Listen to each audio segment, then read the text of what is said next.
Hello students, और आप सब कैसे हैं।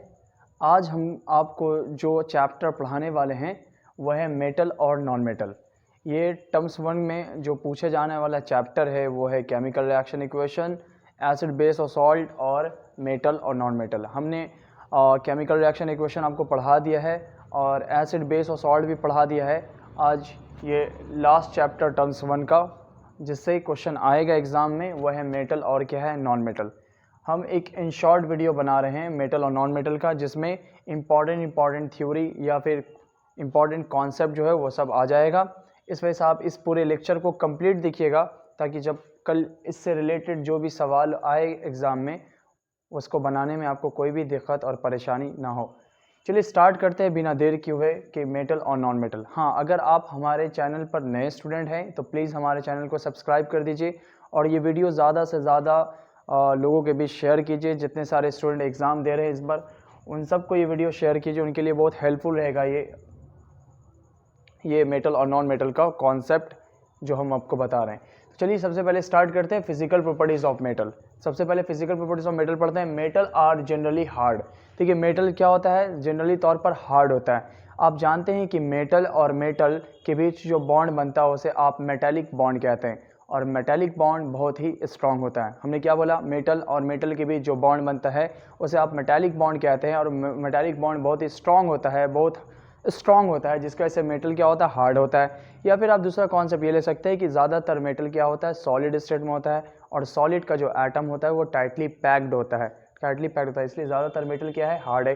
लेकिन एक्सेप्शन है जो आपको याद रखना, लिथियम, सोडियम और पोटेशियम। लिथियम, सोडियम और पोटेशियम एक ऐसा मेटल है जो हार्ड नहीं होता बल्कि क्या होता है, सॉफ्ट होता है। क्या होता है, सॉफ्ट होता है, और ये इतना सॉफ्ट होता है जिसको आप नाइफ से कट कर सकते हैं। नाइफ से क्या कर सकते हैं, कट कर सकते हैं। दूसरा प्रॉपर्टीज लीजिए, metal are generally malleable. Metal malleable होता है, इसको आप पीट कर किसका, शीट का फॉर्म दे सकते हैं, तो मेटल मेलिएबल होता है। सबसे बेस्ट मेलिएबल मेटल कौन है, गोल्ड और silver. Metal are generally ductile. Metal ductile भी होता है, इसको आप वायर का भी शक्ल दे सकते हैं खींच कर, तो ये डक्टिलिटी भी है, डक्टाइल भी है। तो सबसे बेस्ट डक्टाइल मेटल कौन है, गोल्ड और सिल्वर। गोल्ड मतलब Au, सिल्वर मतलब Ag। ये तो आसान है। Metal are good conductor of electricity. Metal जो होता है वो गुड कंडक्टर ऑफ इलेक्ट्रिसिटी होता है क्योंकि इसके पास फ्री इलेक्ट्रॉन होता है। कैसा, इट हैज़ फ्री इलेक्ट्रॉन। याद रखना, metal good conductor of electricity होता है, क्यों, क्योंकि इसके पास फ्री इलेक्ट्रॉन है। सबसे बेस्ट कंडक्टर कौन है, गोल्ड और सिल्वर होता है, good conductor of heat and electricity. याद रखना, गोल्ड और सिल्वर, गोल्ड Au और क्या है, Ag, the best conductor of electricity होता है। All metal are solid except mercury which is liquid. ज़्यादातर जानते हैं ना, ऑल मेटल्स क्या लिखा हुआ है, सॉलिड फॉर्म में होता है, लेकिन उनमें से एक एक्सेप्शन क्या, मरकरी। मरकरी ऐसा मेटल है जो किस फॉर्म में होता है, लिक्विड फॉर्म में होता है। और इसके अलावा दो और याद कर लीजिए, गैलियम और सीजियम भी रूम टेम्परेचर पर किस फॉर्म में हो सकता है, लिक्विड फॉर्म में। किस फॉर्म में, लिक्विड फॉर्म में। तो ये मरकरी है। इसके अलावा दो और क्या है, गैलियम और सीजियम। गैलियम और सीजियम भी रूम टेम्परेचर पर लिक्विड फॉर्म में होता है। तो all metal are solid except mercury which is क्या है, लिक्विड फॉर्म में होता है। अब यहाँ देखते हैं, metals have high melting point. MP मतलब मेल्टिंग पॉइंट, BB मतलब बॉइलिंग पॉइंट। मेटल्स का melting point, boiling point generally तौर पर हाई होता है क्योंकि ज़्यादातर मेटल क्या है, सॉलिड है, और जो सॉलिड होगा उसका मेल्टिंग पॉइंट क्या होगा, हाई होगा। तो एक्सेप्शन क्या है, exception lithium, sodium, potassium, caesium and gallium. Caesium, gallium ये ऐसे मेटल हैं जिनका मेल्टिंग पॉइंट और बॉइलिंग पॉइंट क्या होता है, लो होता है। याद रखना, लिथियम, सोडियम, पोटेशियम, सीजियम और गैलियम एक ऐसे मेटल है जिनका मेल्टिंग पॉइंट, बॉइलिंग पॉइंट क्या होता है, लो होता है। उनमें से सीजियम और गैलियम ये दो ऐसा मेटल है जिसका मेल्टिंग पॉइंट बहुत लो होता है। इतना लो होता है कि आप कहाँ पर ये मेल्ट कर जाता है, पाम पर भी क्या होता है, मेल्ट कर जाता है। आपके हथेली पर भी ये क्या कर जाता है, मेल्ट कर जाता है। सीजियम और gallium melt on the palm पे। ठीक है, याद रखना, ये बात बहुत आसान है। पाम पे सीजियम और गैलियम क्या करता है, मेल्ट कर जाता है। तो अब आता है ये पॉइंट ज़रूर याद रखना है, इसका बहुत ज़्यादा लो होता है मेल्टिंग पॉइंट और boiling point. Melting point sorry, caesium और गैलियम का मेल्टिंग पॉइंट इतना लो होता है, मेल्ट ऑन दी पाम। ठीक है, याद रहेगा। Metals are electropositive in nature. Metal क्या होता है, इलेक्ट्रोपॉजिटिव इन नेचर होता है। इलेक्ट्रोपॉजिटिव मतलब जो लॉस ऑफ इलेक्ट्रॉन, मतलब मेटल इलेक्ट्रॉन को लॉस करता है, इस वजह से वो क्या होता है, electropositive in nature.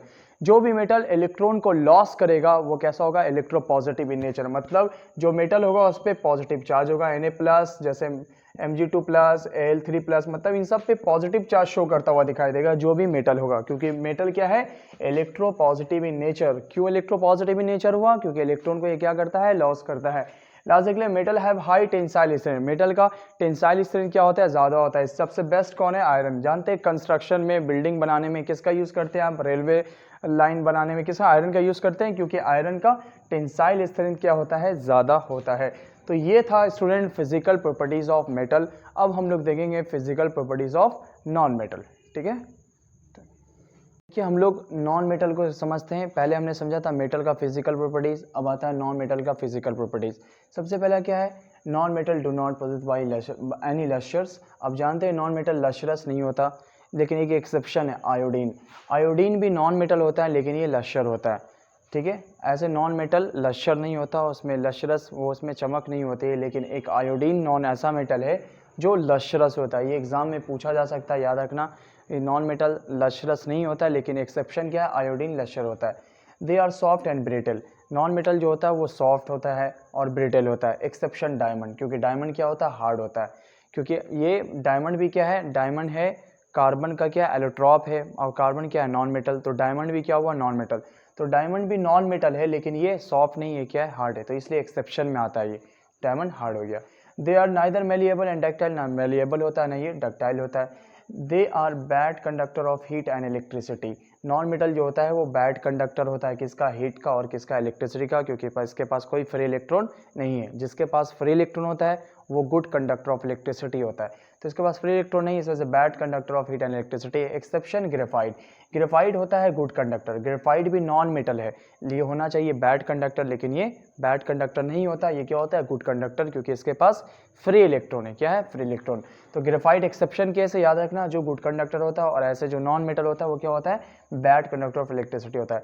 They have low melting point and boiling point. Non metal का मेल्टिंग पॉइंट और बॉइलिंग पॉइंट क्या होता है, लो होता है। और एक्सेप्शन क्या याद रखना, डायमंड और ग्रेफाइट। डायमंड और ग्रेफाइट भी नॉन मेटल है, लेकिन इसका मेल्टिंग पॉइंट, बॉइलिंग पॉइंट क्या होता है, हाई होता है। एक्सेप्शन के हिसाब से एग्जाम में पूछा जा सकता है, तो याद रखना डायमंड और ग्रेफाइट का मेल्टिंग पॉइंट और बॉइलिंग पॉइंट हाई होता है, लो नहीं होता। और ऐसे नॉन मेटल का जनरली तौर पर मेल्टिंग पॉइंट, बॉइलिंग पॉइंट क्या होता है, लो होता है।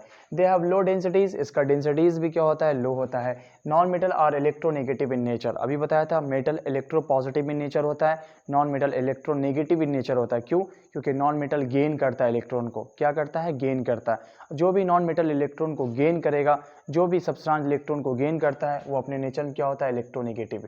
तो नॉन मेटल इलेक्ट्रॉन को क्या करता है, गेन करता है, इस वजह से क्या है, इलेक्ट्रोनेगेटिव इन नेचर। क्या होता है, इलेक्ट्रोनेगेटिव इन नेचर, गेन करता है ये। अब दे हैव लो टेंसाइल स्ट्रेंथ, इसका टेंसाइल स्ट्रेंथ क्या होता है, लो होता है, क्योंकि ये तुरंत ब्रेक कर जाता है, आसानी से ब्रेक कर जाता है। जो आसानी से ब्रेक नहीं करता उसका टेंसाइल स्ट्रेंथ क्या होता है, ज़्यादा। जैसे मेटल, आयरन, आयरन आसानी से ब्रेक नहीं करता, इससे आयरन का टेंसाइल स्ट्रेंथ क्या है, ज़्यादा है, वो मेटल है, तो मेटल का टेंसाइल स्ट्रेंथ ज़्यादा होता है। और नॉन मेटल आसानी से ब्रेक कर जाता है, इस वजह से इसका टेंसाइल स्ट्रेंथ क्या होता है, लो होता है, लो होता है, याद रखना। दे में भी सॉलिड, लिक्विड और gas. Non metal solid form में भी होता है, लिक्विड फॉर्म में होता है, गैस फॉर्म में होता है। लिक्विड्स वाला ज़रूर याद रखिएगा, ब्रोमीन। ब्रोमीन एक ऐसा नॉन मेटल है जो लिक्विड फॉर्म में होता है, ब्रोमीन जिसको Br कहते हैं। ब्रोमीन एक ऐसा नॉन मेटल है जो लिक्विड फॉर्म में होता है। और सॉलिड फॉर्म में बहुत ऐसे, कार्बन किस फॉर्म होता है, कार्बन नॉन मेटल है तो ये सॉलिड फॉर्म में होता है। गैस में बहुत सारा होता है, सल्फर हो गया, आप जानते हैं, ऑक्सीजन गैस हो गया, हाइड्रोजन हो गया, गैस हो गया, तो ये सब क्या है, नॉन मेटल है, लेकिन ये किस फॉर्म में, गैसेस फॉर्म में। तो ऑक्सीजन, हाइड्रोजन कुछ भी ये गैसेस फॉर्म में, कार्बन सॉलिड फॉर्म में नॉन मेटल है। और लिक्विड वाला पूछता है तो लिक्विड में कौन आता है, ब्रोमीन।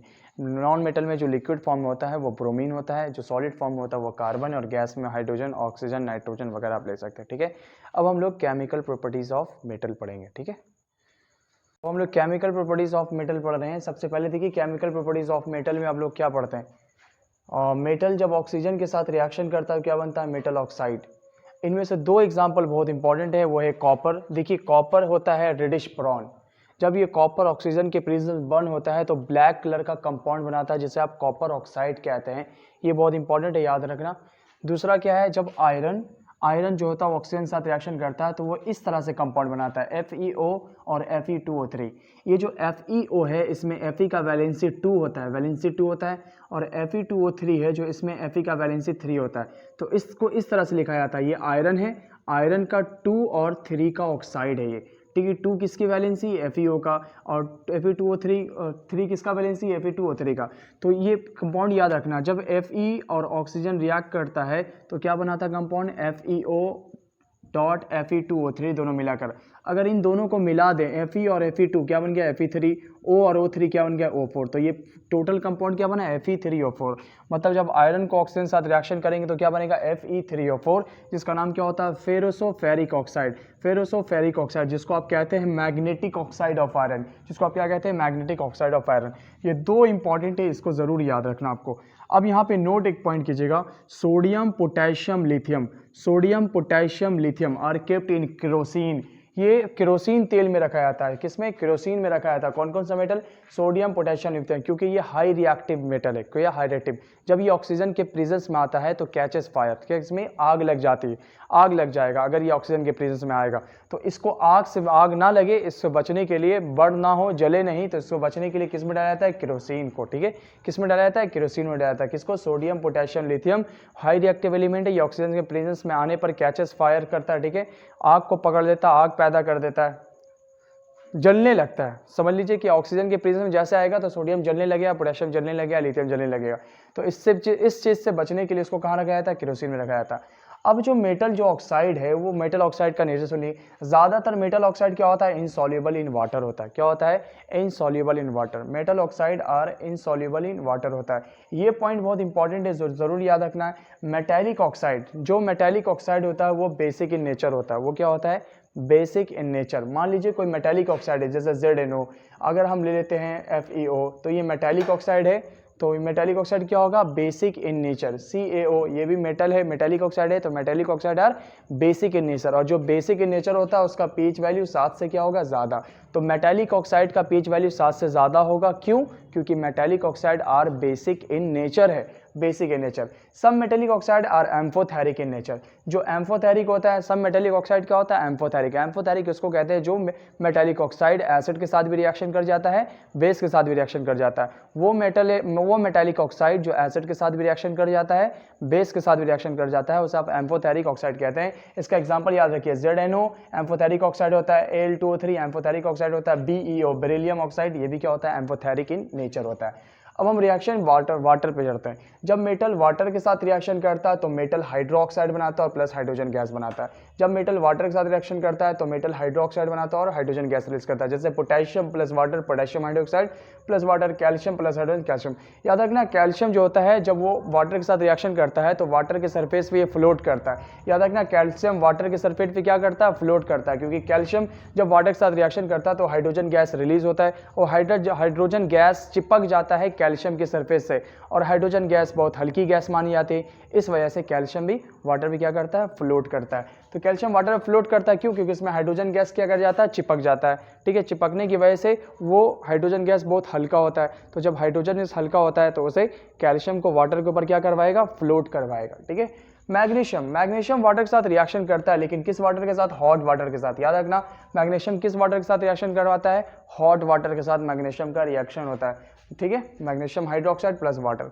और इनमें जो तीन एलिमेंट है, ये जो तीन है याद रखना, Al, Zn, Fe, aluminium, Zn और Fe, ये तीन ऐसा मेटल है जो ना हॉट वाटर के साथ रिएक्शन करता है ना कोल्ड वाटर के साथ रिएक्शन करता है। ये रिएक्शन करेगा स्टीम के साथ। किसके साथ, स्टीम। और स्टीम और लिक्विड में क्या फर्क है, समझ गए। H2O अगर लिक्विड फॉर्म में, वाटर लिक्विड फॉर्म में, और स्टीम किसको बोलते, इसको स्टीम बोलते हैं। क्यों, जब H2O का फॉर्म किस फॉर्म में हो, गैसियस फॉर्म में। जब H2O गैसियस फॉर्म में हो तो उसे आप स्टीम कहेंगे। ठीक है, और H2O जब लिक्विड फॉर्म में तो उसे आप वाटर कहेंगे। तो ये स्टीम के साथ रिएक्शन करता है। कौन कौन सा, एल्युमिनियम, जिंक, Fe, ना कोल्ड वाटर के साथ रिएक्शन करता है ना हॉट वाटर के साथ, ये स्टीम के साथ रिएक्शन करता है और फर्दर क्या बनाता है, oxide. Aluminium plus water, aluminium oxide plus hydrogen. ऐसा ही zinc plus water, zinc oxide plus hydrogen. Fe plus water, FeO और Fe2O3 या FeO प्लस वाटर, आप इस तरह से बना सकते हैं। यहाँ पे याद रखना, ये स्टीम के साथ रिएक्शन करता है, ना कोल्ड वाटर के साथ रिएक्शन नहीं करता, ना हॉट वाटर के साथ। कौन, एल्युमिनियम, जिंक और Fe। अब हम आगे देखते हैं। ठीक है, अब हम आगे देखते हैं। अभी हम लोग ने पढ़ा था रिएक्शन विद वाटर। देखिए यहाँ पर जो lead, copper, silver and gold, ये चार मेटल याद रखना, और भी मेटल हो सकता है। लेड होता है, लीड, कॉपर, सिल्वर और गोल्ड, ये जो चार मेटल है। अभी हमने क्या लिखा, do not react with water, ये वाटर के साथ रिएक्ट नहीं करता। ये पॉइंट याद रखना, पूछ सकता है कौन सा मेटल वाटर के साथ रिएक्ट नहीं करता है। अब देखिए नॉन मेटल में, non metallic oxide are acidic in nature. Metallic oxide क्या होता है, basic in nature. Non metallic oxide क्या होता है, एसिडिक इन नेचर। तो जो भी नॉन मेटल, जैसे कार्बन नॉन मेटल, तो कार्बन का जो ऑक्साइड है ना, तो carbon dioxide is a non metallic oxide, तो ये क्या होगा अपने नेचर में, एसिडिक इन नेचर। सल्फर क्या है, नॉन मेटल, और इसका ऑक्साइड सल्फर डाइऑक्साइड, तो सल्फर डाइऑक्साइड क्या हो गया, नॉन मेटेलिक ऑक्साइड, तो इसका क्या, ये क्या हो गया, एसिडिक इन नेचर।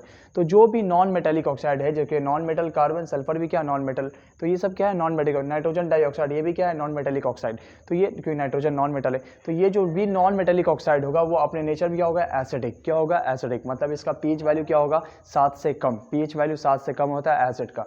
तो नॉन मेटेलिक ऑक्साइड क्या होता है, एसिडिक इन नेचर होता है, याद रखना यहाँ पर। अब देखिए मेटल और एसिड के साथ रिएक्शन, मेटल जब एसिड के साथ रिएक्शन करता है तो क्या बनता है, metal salt plus hydrogen, metal plus metal salt plus hydrogen, जैसे sodium plus hydrochloric acid, sodium chloride plus hydrogen, ठीक है। मेटल और एसिड रिएक्ट करता है तो क्या बनाता है, मेटल सॉल्ट प्लस हाइड्रोजन। यहाँ पे एक इंपॉर्टेंट पॉइंट लिखा हुआ जो जरूर याद रखना, hydrogen gas is not evolve when a metal react with nitric acid. जब मेटल नाइट्रिक एसिड के साथ रिएक्शन करता है तो हाइड्रोजन गैस रिलीज नहीं करता। इसका रीजन क्या है, बिकॉज जो HNO3 है वो गुड क्या है, स्ट्रॉन्ग ऑक्सीडाइजिंग एजेंट है। HNO3 एक स्ट्रॉन्ग ऑक्सीडाइजिंग एजेंट है HNO3, इस वजह से हाइड्रोजन गैस इवॉल्व प्रोड्यूस नहीं करता कोई मेटल इसके साथ रिएक्शन कर। मतलब मेटल अगर HNO3 के साथ रिएक्शन करेगा तो हाइड्रोजन गैस रिलीज नहीं करेगा, यही तो लिखा हुआ है, hydrogen gas is not evolve when a metal react with HNO3। जब मेटल HNO3 के साथ रिएक्शन करेगा तो हाइड्रोजन गैस इवॉल्व नहीं होगा, क्यों, क्योंकि HNO3 क्या है, स्ट्रॉन्ग ऑक्सीडाइजिंग एजेंट है। ये भी सवाल पूछ सकता है, क्यों नहीं करता ज़्यादातर क्यों नहीं हाइड्रोजन गैस रिलीज करता है जब मेटल नाइट्रिक एसिड के साथ रिएक्शन करेगा। तो इसका जवाब क्या है, क्योंकि नाइट्रिक एसिड कैसा है, स्ट्रॉन्ग ऑक्सीडाइजिंग एजेंट है। लेकिन एक्सेप्शन जरूर याद रखना, मैग्नीज और मैग्नीशियम HNO3 के साथ रिएक्शन करने के बाद कौन सा गैस देता है, हाइड्रोजन गैस देता है, ये जरूर याद रखिएगा। कौन सा मेटल जो नाइट्रिक एसिड के साथ रिएक्शन करने पर हाइड्रोजन गैस रिलीज करता है, तो इसका जवाब क्या है, मैग्नीज और मैग्नीशियम। मैग्नीज और मैग्नीशियम नाइट्रिक एसिड के साथ रिएक्शन करने के बाद हाइड्रोजन गैस रिलीज करता है। इसके अलावा जिंक, कैल्शियम, ये सब कैल्शियम हो गया, पोटेशियम हो गया, सोडियम होगा, ये सब नाइट्रिक एसिड के साथ रिएक्शन करने पर हाइड्रोजन गैस रिलीज नहीं करेगा। याद रखना सिर्फ 2 मेटल है, मैग्नीज और मैग्नीशियम, तो जो किसके साथ रिएक्शन करता है, HNO3 के साथ रिएक्शन करता है, HNO3 के साथ रिएक्शन करता है और क्या रिलीज करता है, हाइड्रोजन गैस रिलीज करता है। ये बात तो समझ में आ गई होगी। सॉरी, मैग्नीशियम और मैग्नीज ये 2 मेटल है जो नाइट्रिक एसिड के साथ रिएक्शन कर हाइड्रोजन गैस रिलीज करता है, और कोई मेटल नाइट्रिक एसिड के साथ रिएक्शन करने पर हाइड्रोजन गैस रिलीज नहीं करता है, क्योंकि HNO3 एक स्ट्रॉन्ग ऑक्सीडाइजिंग एजेंट है। सिर्फ 2 है, मैग्नीज और मैग्नीशियम, जो HNO3 के साथ रिएक्शन कर हाइड्रोजन गैस रिलीज करता है। आगे बढ़ते हैं, एक्वारेजिया, बहुत इंपॉर्टेंट, याद रखना एक्वारेजिया का रेशियो याद रख लीजिए। रेशियो कितना होता है, हाइड्रोक्लोरिक एसिड का रेशियो 3 और नाइट्रिक एसिड, इसको बोलते हैं नाइट्रिक एसिड का रेशियो कितना 1। मतलब एक्वारेजिया का जो रेशियो आया वो कितना है, 3:1। तो जब HCl का 3 पार्ट्स और HNO3 का 1 पार्ट्स लेते हैं, इन दोनों को, इसी को आप कहते हैं एक्वारेजिया। क्या कहते हैं, एक्वारेजिया। याद रखना 3 पार्ट्स HCl 1 पार्ट HNO3, तो ये दोनों रिएक्ट करता तो क्या बनाता है, नाइट्रोसाइल क्लोराइड। इसको आप क्या बोलते हैं, नाइट्रोसाइल क्लोराइड। नाइट्रोसाइल क्लोराइड बनता है, वाटर बनता है और नेसेंट क्लोरीन बनता है। क्या बनता है, नेसेंट क्लोरीन। कौन सा क्लोरीन, नेसेंट क्लोरीन बनता है, ठीक है। और ये जो गोल्ड है वो क्लोरीन के साथ रिएक्शन करके क्या बनाता है, AuCl3। याद रखना AuCl3। और जो प्लैटिनम है वो क्लोरीन के साथ रिएक्शन करके क्या बनता है, PtCl4। क्या बनता है, PtCl4। आपको कॉमन से याद रखना एक्वारेजिया का रेशियो कितना होता है, 3:1 होता है। 3 पार्ट्स HCl का होता है, 1 पार्ट HNO3 का होता है। ये दोनों रिएक्शन करता है तो क्या बनता है, नाइट्रोसाइल क्लोराइड। क्या बनता है, नाइट्रोसाइल क्लोराइड, वाटर और नेसेंट क्लोरीन। और ये क्लोरीन, जो क्लोरीन है वो गोल्ड, ये गोल्ड और क्लोरीन रिएक्शन करता है तो क्या बनता है, AuCl3। और प्लैटिनम क्लोरीन के साथ रिएक्शन करता है, PtCl4 करता है, ठीक है। एक्वारेजिया क्या होता है, हाईली कोरोसिव होता है, खतरनाक होता है, फ्यूमिंग लिक्विड होता है। फ्यूमिंग लिक्विड्स होता है और हाईली कोरोसिव होता है, ये बहुत खतरनाक लिक्विड होता है, ठीक है। ये बात याद रखना आपको। रिएक्शन विद सॉल्ट, जब मेटल जब सॉल्ट के साथ रिएक्शन करेगा तो यहाँ पे डिस्प्लेसमेंट रिएक्शन आता है। जो मजबूत मेटल होगा वो कमज़ोर मेटल को डिस्प्लेस कर देगा। जैसे जिंक मोर रिएक्टिव है कॉपर से, इसलिए कॉपर को ये क्या कर देगा, डिस्प्लेस कर देगा।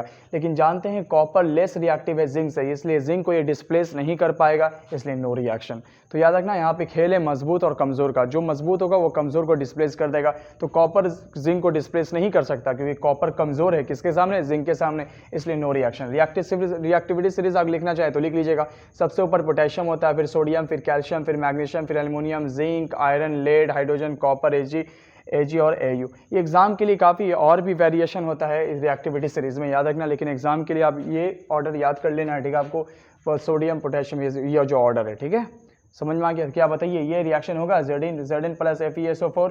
यस बिल्कुल, क्योंकि Zn मोर रिएक्टिव है आयरन से, इसलिए Zn को क्या कर देगा, रिप्लेस कर दे, Fe को रिप्लेस कर देगा, ये हो जाएगा Fe, ठीक है।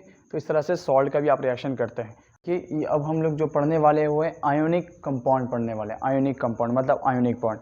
देखिए आयोनिक बॉन्ड बनता है कैसे, आपको याद रखना, ionic bond transfer of electron की वजह से बनता है। जब एक बॉडी दूसरे बॉडी में इलेक्ट्रॉन को ट्रांसफ़र करता है तब उन दोनों के बीच जो बॉन्ड बनता है उसे आप आयोनिक बॉन्ड बोलते हैं। और जब शेयरिंग की वजह से, जब इलेक्ट्रॉन शेयरिंग होता है आपस में, तो उसे आप कहते हैं कोवेलेंट बॉन्ड, जो हम लोग पढ़ेंगे कार्बन कंपाउंड में जब हम लोग पढ़ाई होगी। तो आयनिक कंपाउंड क्या है, ट्रांसफर ऑफ इलेक्ट्रॉन की वजह से होता है। आयनिक बॉन्ड मतलब एक बॉडी दूसरे बॉडी में इलेक्ट्रॉन को ट्रांसफर करता है, तो उसके वजह से कौन सा बॉन्ड बनता है, ionic bond. Transfer of electron की वजह से आयनिक बॉन्ड बनता है। जैसे देखिए मेटल और क्या है, नॉन मेटल। जब देखिए आयनिक कंपाउंड कब बनेगा, जब आप एक मेटल को नॉन मेटल से कंबाइन करवा दीजिएगा तो क्या बन जाएगा, आयनिक बॉन्ड। जैसे फॉर एग्जांपल, जैसे सोडियम क्या है, मेटल, और क्लोरीन क्या है, नॉन मेटल। तो मेटल और नॉन मेटल से जो ये कंपाउंड बना उसे आप कौन सा कंपाउंड कहेंगे, आयोनिक कंपाउंड। मेटल और नॉन मेटल, क्या ये आयोनिक बॉन्ड बनाएगा, आयनिक कंपाउंड है नहीं, क्योंकि कार्बन नॉन मेटल है और ऑक्सीजन भी नॉन मेटल है। नॉन मेटल से आयोनिक कंपाउंड, आयोनिक बॉन्ड नहीं बनता।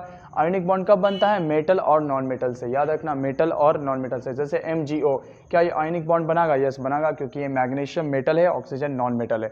तो मैग्नीशियम मेटल और ऑक्सीजन नॉन मेटल, तो मेटल और नॉन मेटल से जो बॉन्ड बनेगा उसे आप क्या कहेंगे, आयोनिक कंपाउंड कहेंगे, याद रखना ये बात।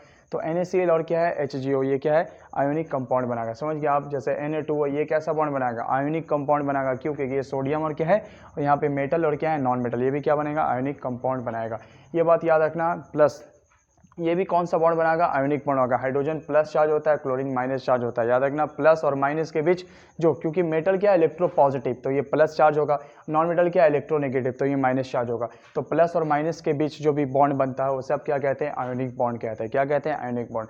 प्लस क्यों होता है, क्योंकि इलेक्ट्रॉन को लॉस करता है। माइनस ये क्यों होता है, क्योंकि इलेक्ट्रॉन को क्या करता है, गेन करता है। जो गेन करता है इलेक्ट्रॉन को, उस पर नेगेटिव चार्ज आता है, जो इलेक्ट्रॉन को लॉस करता है उस पर पॉजिटिव चार्ज आता है। तो मेटल पे पॉजिटिव चार्ज आएगा, नॉन मेटल पे नेगेटिव चार्ज आएगा। तो पॉजिटिव और नेगेटिव से जो मिलकर बनेगा उसे आप कौन सा बॉन्ड कहेंगे, आयोनिक बॉन्ड कहते हैं। और आयोनिक बॉन्ड किसके वजह से होता है, ट्रांसफर ऑफ इलेक्ट्रॉन की वजह से होता है। और कैसे होता है, तो यहाँ पे एग्जाम्पल से बोल लीजिए, ये देखिए एक क्या है, सोडियम। सोडियम का 281 होता है, 11 एटॉमिक नंबर होता है। ये अपना एक इलेक्ट्रॉन क्यों, और इसका कितना है, 7 है। देखो ये फुल फिल नहीं है, ठीक है, क्योंकि इसके पास 7 है, एक और चाहिए, और ये पहले इसके पास एक एक्स्ट्रा है। तो क्या करेगा सोडियम एक इलेक्ट्रॉन किसको ट्रांसफर कर देगा, क्लोरीन को ट्रांसफर कर देगा। तो इसने एक इलेक्ट्रॉन ट्रांसफर कर गया, मतलब एक इलेक्ट्रॉन लॉस कर गया, एक इलेक्ट्रॉन दे दिया क्लोरीन को। तो इसके पास 281 था, अब एक इलेक्ट्रॉन क्लोरीन को दे दिया, तो क्या बन गया, 28 बन गया, एक इलेक्ट्रॉन लॉस। तो जितना इलेक्ट्रॉन लॉस करता है उस पर कैसा चार्ज आता है, 1 प्लस।